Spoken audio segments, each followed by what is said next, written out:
এই জরায় যদি কোনো ত্রুটি বিচ্যুতি যদি থাকে মেয়েদের থাকে জরায়িত প্রবলেম যদি থাকে, তাহলে যতই পুরুষের বীর্য দিক আর যতই ইনজেকশন দিক, এই মেয়ে আর সন্তান ধারণ করতে পারবে না।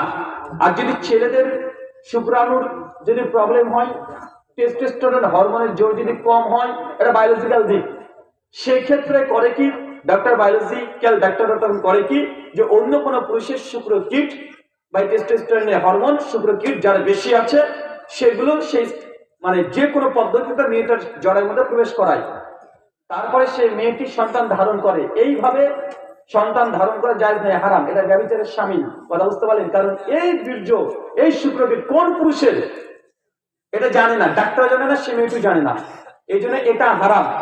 কিন্তু যদি এটা হয় যে মেয়েটা জরায়ুতে বাচ্চা ধারণ করতে পারে না, তার যে স্ট্রোজেন যে হরমোন, এটা শক্তিশালী নয়, বাচ্চাকে ধারণ করতে পারে না,